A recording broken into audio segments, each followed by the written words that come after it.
Hi everyone, I'm going to show you a couple of tips on how to use Career Coach that will help you to navigate around and be able to use it for your different assignments. When you log in, up on your screen is where you're going to see where you log in. After you log in, you're going to create a profile. So you're going to go up here and it's going to show you sign up with this red button up on the top right hand side. So you'll click on that, enter your information. That will save everything for you and make it a little bit easier in the long run. The next thing you will do after you create your account, you're going to take the assessment. When you log in, there's going to be a 6 question and a 60 question. You need to take the 60 question questionnaire. It's going to do a little bit better job of determining who you are and what your likes and your dislikes are. So I'm going to go to the next screen because I've already done it, so it will show you what it's going to look like. So if I click on download full results, it's going to come up and it's going to show me my results. Yours are going to come up on your screen. It's because I've already done it. So it shows me that I took the short assessment. You'll want to take the long one. I took the short one because I needed a broader version of that. So you'll want to take a longer one. So it gave me my top traits. It gave me my other traits. It gave me my top 5 job categories. It gave me my top 10 career matches. Now here's something that's important. This top one is something I'm not interested in at all. Neither is the second one. I have to go down a little bit to number 6 to get to something that I'm interested. It's because I took a broader view, and sometimes the sciences too, and any of the other careers, it's going to give you a little bit more information on different careers. So I'm going to show you how you navigate through these. So what's going to happen is you're going to get your assessment results. After you review all of that, you can go back and you can look at your top career matches. You can also retake it if you would like to do so. Be very honest when you take this because it's going to make a difference. So I have some favorites in here because I do some presentations on it. So what you'll want to do next is click on careers. I got logged out because I wanted to show you how to use the other one. So when I click on careers, it's going to take me to my top careers here. You'll see 100% match on education and training. So I can click on education and training, or I can go down to STEM, which is what my true background is in, although I do this on the education side. I'm going to go down and show you, this was number 6 on my list. So I'm going to go down and I'm going to take a look at all of these different things. Physical sciences. So if I click on physical sciences, the first one, even though it's the highest match, is not really what I want to do. So I go down to atmospheric and space science, which is what my background is. Here it gives me my degrees that are required. That goes on to your entry that you're going to create in your journal.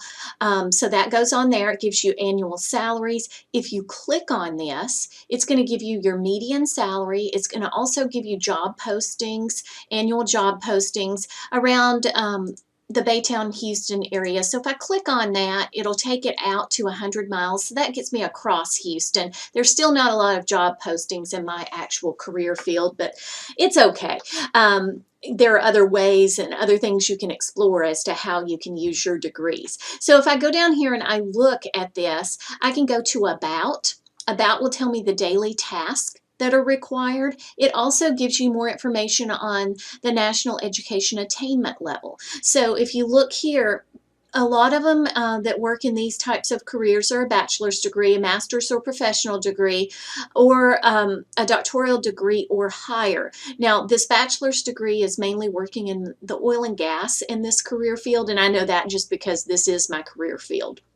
If you come down a little bit further, remember you have to give a couple of skills that employers are asking for. These are some of those skills, so you can find them very easily on this chart.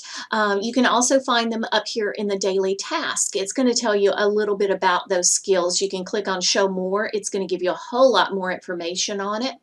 If you click on wages, you can see the salary as you expand and go out and have years of experience, how much you can make in this career. If you click on employment, It's going to give you monthly job postings and the trends on Indeed Jobs. It's going to give you the companies that are posting the most jobs and how many jobs they've been posting. So you can look in here and you can see a couple of them are television stations and a lot of them are universities, because that's another route that you can take. And then the employment projection from now until 2028. So let's say you're graduating from college in 2022, then you can see there is an upward trend in the employment projections there. It even gives you live job postings, and it shows you where those job postings are in the Houston area. Now you can expand out on this. You can, at the bottom, view more postings, and it'll take you outside of the Houston area if that's somewhere you want to go.